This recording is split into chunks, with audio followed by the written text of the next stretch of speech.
Hey guys, welcome back to the Long Dark.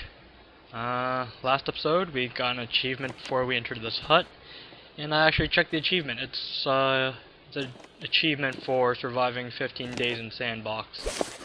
So nothing that cool. Right now the time is 9:20 in the morning. Survived 15 days and 35 minutes. Wow. I'm actually happy that we've survived this long, considering that all those, I think every Long Dark Let's Play that we've done, we've either died or done something stupid to kill ourselves. This time, we're not gonna do that, because we got achievements to get, and you're gonna come along for the ride. For one thing, I was wrong about having a 100-day achievement, but I'm gonna just go ahead and just say I'm gonna try and survive 100 days. Since we already set out on trying to do 100 days already, we might as well get 100 days in before we die. And also, I want to kind of find a rifle. I really want to find a rifle so that we can kill deer and rabbits and wolves and bears, because we definitely have the bullets for that. We definitely have the bullets for that. I think we're gonna just walk around this rock here. I don't think moving uphill. But yeah, those are the two objectives that we're gonna try and achieve with this save before we die, and then the save kind of deletes, because now that's how this game rolls. Like when you die, your save gets deleted and you try again, which makes sense. To be honest, like, once you die, like, that's it. Like, that's game over. Like, you don't get a retry. Because life isn't about undoing mistakes. It's pretty much just, you get what you get, and you have This stuff will to come in handy. deal with it. Man, we're just getting hatchets and wood and stuff. This is amazing. This is amazing, considering how much crap that we're getting out of this. And also, we got 3 houses to search, and actually, I think there's a 4th house over there that we gotta check out. Anything on the dock here? Nothing? Okay. It'd be kind of nice if they left something on the dock for me. Just as a little gift. Or like, we can dismantle the dock for like burnable wood or something like that. That'd be kind of neat. I don't know. Could end up being useful. That's my tooth now. What you got here? Beef jerky? Very nice, very nice. Considering that, I think we've gone 2 days without beef jerky, we might as well, put some meat inside our bellies. And that's not a sex joke, considering that, she's a girl. Firewood. No, that's newspaper roll. Still good. I think I can use this. Tolerant. There's a tinder plug somewhere. You know what? I'm gonna light this up. Screw it. None of this trying to fumble around in the dark. Okay. Container. Nothing. Nice little place here. Nice little cabin. Best be prepared for anything. I think if I wasn't living in the city, I'd probably live in a cabin like this. Maybe like have like a 2-room kind of cabin. But it'd still be a cabin anyways. I swear to God there should be something on here, but oh well.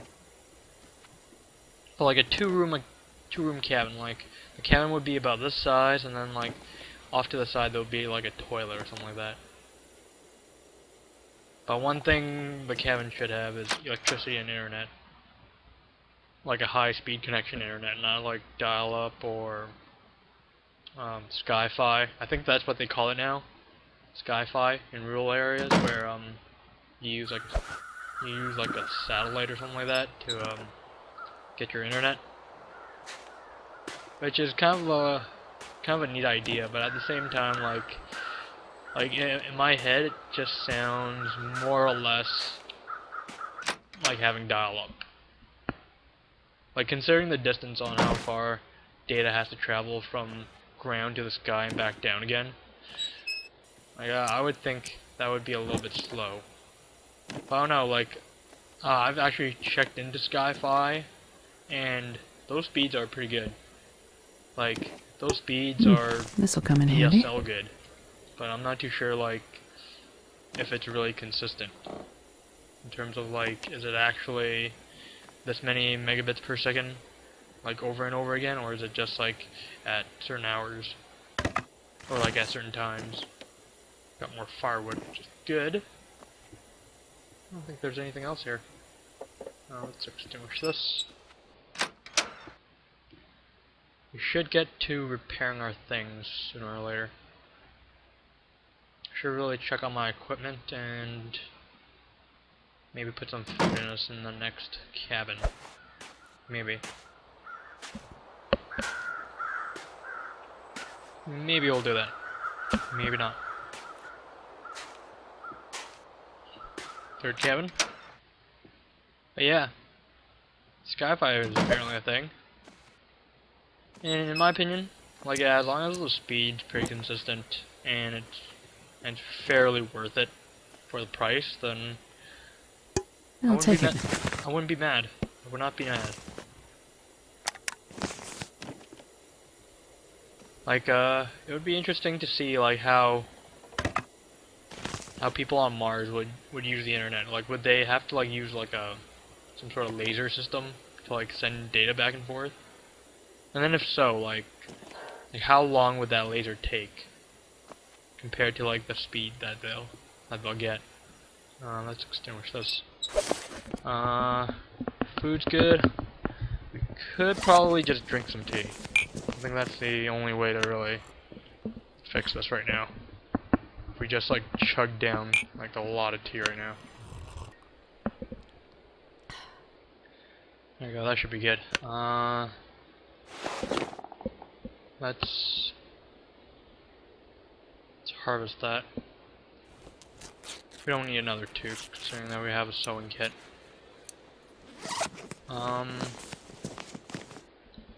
We could repair our gloves. Let's repair our gloves here.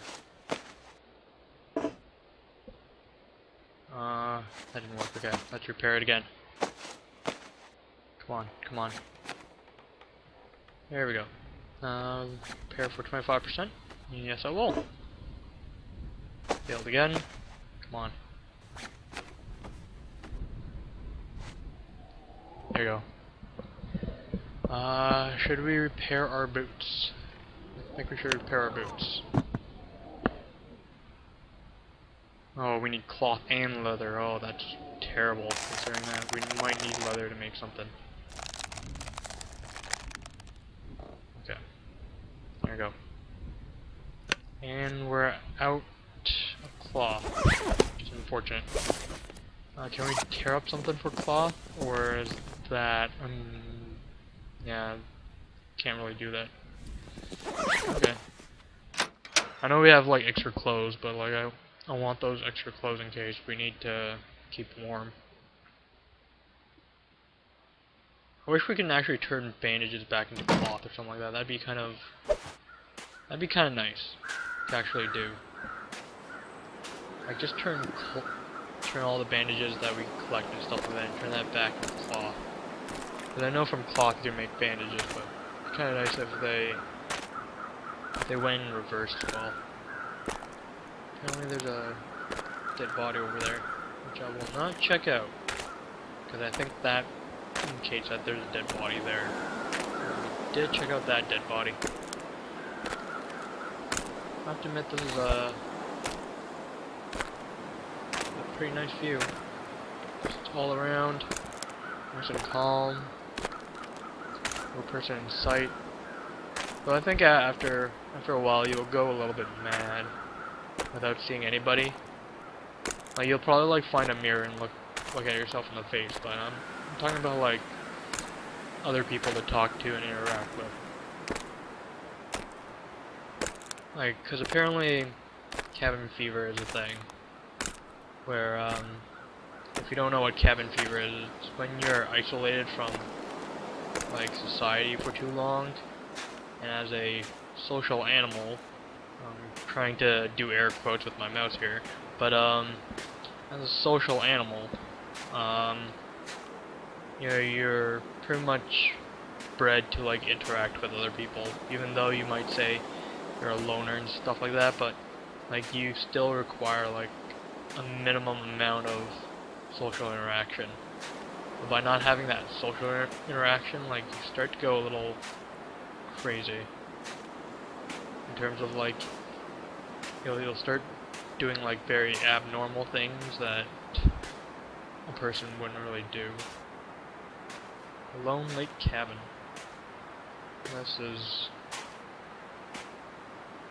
That is not even spooky at all. But yeah, like I think after like a certain amount of days or something like that without human interaction or like interaction from the outside world, like you start going a little crazy. Okay. The question is like, how fast can you actually go crazy? I think they do those kinds of experiments at NASA and like other space agencies just to see like how long people would get along with each other for a certain amount of days and see if we can actually travel Probably to useful. Mars like more efficiently, because apparently having one person on a spaceship is efficient, but like having more and more kind of not efficient, but it keeps the one guy sane. But yeah. Speaking of space, I read a recent article that they've narrowed down 100 people for the Mars One project. I think it's a project or something like that, where they're sending, I think like 7 to 10 people, or like a really small number of people to Mars, and they're gonna stay there. They're gonna literally stay there. Like, they're not coming back. There's like a slim chance that they're coming back, and that slim chance is like not even 1%. It's like below 0.1%. And I think it's just more like a publicity stunt to just to attract people to travel to space and stuff like that. But at the same time, like, if they can actually get there and settle in, that would be incredible. Like, that means like with our technology now, we can actually go to places that we would never have dreamt we could have gone before. Like, we could go to Mars and stay there. Like, that would be tremendously amazing. And if like a couple people just like land there and start setting up, then like more people will come, and then more people can build stuff on there and just keep adding on. And then sooner or later we're gonna have like colonies on Mars. Like, this could be like the century. Like, you never know. That'd be freaking amazing. Like I remember like a couple people This stuff saying, will come in handy. a couple famous people. I keep forgetting their names, but these rich folk. They keep saying that like within our century we're gonna go back to the moon and go back to Mars, and like at the time, like are you serious? Like, with all the bad crap going on in the world, and you're thinking about going back into space? Like, bad stuff can happen into space. Have you seen Armageddon? Have you seen Deep Impact? Like, that's like the scary shit that's gonna happen up there. But like, if there's any way to do it, and it's like a non-profit, solely based on science and exploration kind of way, like kind of like a Star Trek kind of way, then yeah, maybe in our lifetime we'll go to Mars, but I doubt we'll see like a permanent settlement. But at the same time, like, I'm kind of hopeful for a permanent settlement within my lifetime. Like, kind of like the International Space Station, which has been orbiting above our heads for the past like 2 decades or so. which is pretty neat considering the fact that it's been inhabited for 20 years. And so far it's grown pretty big. And before the shell accidents, they were planning on making it bigger. And it would have been great if bad stuff didn't happen. I think we came in that direction. So probably we're gonna loot this, and we're gonna try and walk back before the sun goes down, which is about 5 to 6 hours. But it'd be kind of nice to see the first people on Mars. Though it would kind of balance out if it was like the first woman to step on Mars, considering that Neil Armstrong was the first man on the moon. I think the first person on the moon should be a woman, just to have a little fun, you know, just be like, yeah, just so we can Best be a be little bit prepared for anything. aggressive. I'm gonna take that line. What is that, a box of mud? Ooh, rifle ammo. We found more ammo, but could use a rifle. Could use a rifle. Long dark. Could use a rifle. Send me up with a rifle, please. Just give me a rifle. Could fish right now, but kind of hindered by the weight of all the crap that I've gathered. Let's start walking back. But yeah, first woman to land on Mars. That'd be kind of neat. And maybe this time, like, instead of playing golf on Mars, why not hockey? Why not football? Like, toss the pigskin around on Mars. I doubt they'll be able to catch it in spacesuits, but it'd be kind of neat. Or maybe baseball, but though baseball may be kind of dangerous, considering that there's a lot of like sensitive equipment that's gonna go into getting people there to survive, or doom them, depending on how you see it. For me, like I see it as they'll probably die, considering that there's solar radiation, and just background radiation in general from the soil on Mars. And there's like probably many other things, like I think you can actually suffocate from having too much oxygen in the atmosphere or in your small biosphere that you create. So like they have to like somehow manage a way to have the same amount of oxygen as we do on Earth, but at the same time not introduce any more oxygen or any other gases within their atmosphere. So they gotta like somehow figure that one out too. Is that a deer walking backwards, or am I just not seeing that correctly? Oh, there's the head. I couldn't see the head because it was kind of like shadowed, or it was kind of like hidden away in front of that rock. For a moment there I thought I was moonwalking too. I was like, what the hell? I really want to see that deer and that wolf just fight it out. If they can fight it out, I get some food. No? No? Okay. That's fine with me. I'll just keep walking here. But it's almost night, and I do want to get back before sundown. I do want to collect some wood too, just before we head in. Of course we do have wood inside the cabin, but just want to be sure that we have enough wood for the night.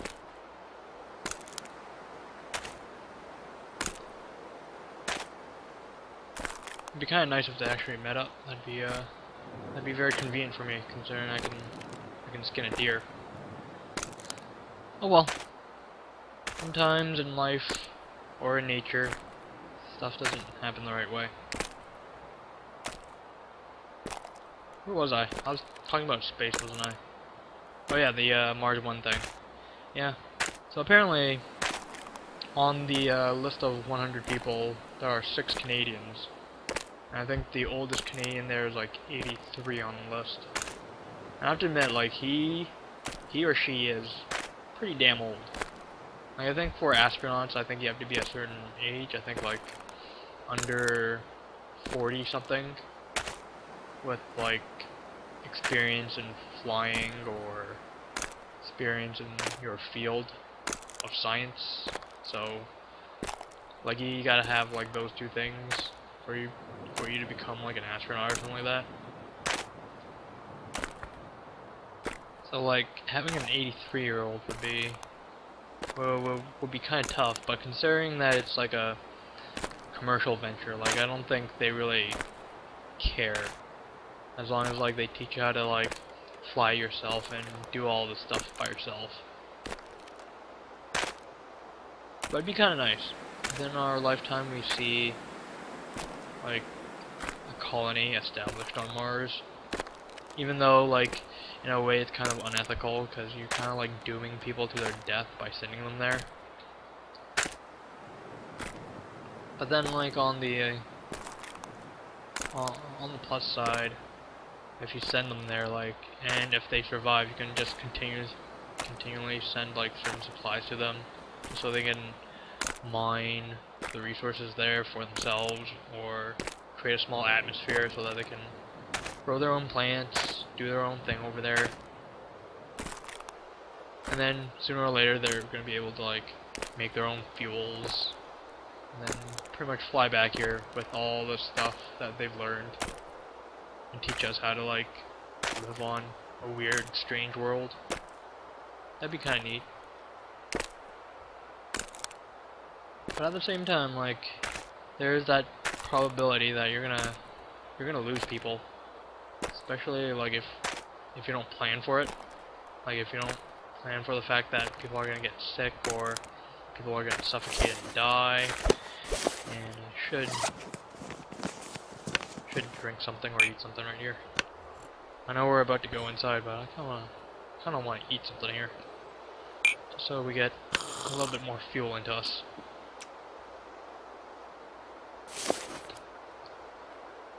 And I think that's the worrying thing about sending people to Mars, is that like for a while you're gonna have to continually send supplies to them until they actually sustain themselves. And then if anything breaks down, you have to send them components and stuff like that to remedy the situation. Which means that you're gonna have to have some way to fabricate stuff that they're gonna need and send it to them, or they're gonna have to 3D print. And I do think right now 3D printing is feasible in space. I think they've done experiments on 3D printing, and they said like they can print tools and stuff like that. So that might be a thing, and that'd be kind of cool. I wonder if the fire is out right now. If the fire is out, then I'm gonna lose it. Actually, I wouldn't lose it. I wouldn't be surprised. But if the fire's still on, I'm gonna be so happy, considering the fact that all I have to do is just add more wood. And it's out. That'd be pretty amazing, though. That would be pretty amazing. I'd be happy. I'd be so happy just coming here and just seeing just like a warm fire, and just be like, yeah, I did good. All right, let's start this bitch up. Okay. Let's use our tinder plugs. Cedar firewood. Let's use our accelerant. I wish I can just use the accelerant for something else. That'd be kind of nice. Let's put some wood on, just to make it nice and warm. Now the difficult part, we're gonna have to take all our junk out here, and then we're gonna have to carry it with us, and that's gonna be about 50 kilos. So I'm gonna leave the episode off here while I try and figure out how am I gonna do this without walking again, because I kind of want to carry all of that with me, but at the same time I don't think we're gonna need all of it. But just wanna, like, I'm scared that like sooner or later we're gonna... What the hell is that? Like, we sooner or later might need This'll it. come in handy. Got some more fire starting materials. Also cool. Yeah, I'm just worried that, like, we may need all the sewing kits and all that, so I'm not too sure if we should actually tear it down just to save some space. But I'll figure that out next episode, maybe. Apparently I can't destroy sewing kits, so I'm gonna have to figure out a way. But next episode we'll hopefully do something. I'm not too sure what it is, but probably we're gonna pack up and maybe head back onto the train tracks and go to the end of the railway there. See you guys next episode.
Hey guys, welcome back to The Long Dark.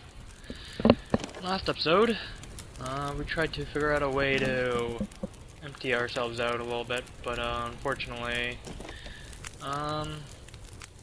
actually last episode, I'm getting my episode mixed up. Okay, last episode, we went to the lake. In this episode, we're trying to lighten the load.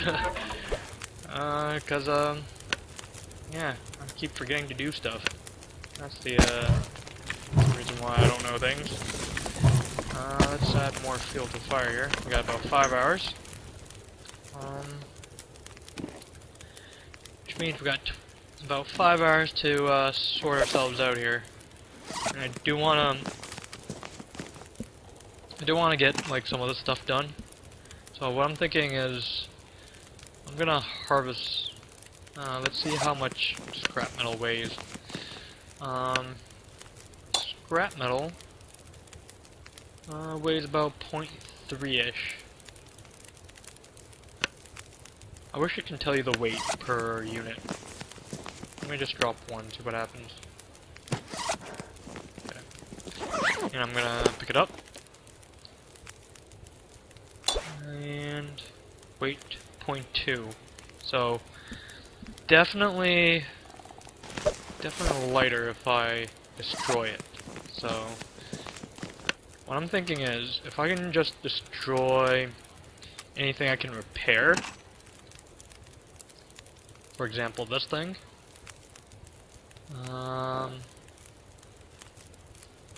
Actually, no, not like that. Yeah, there we go.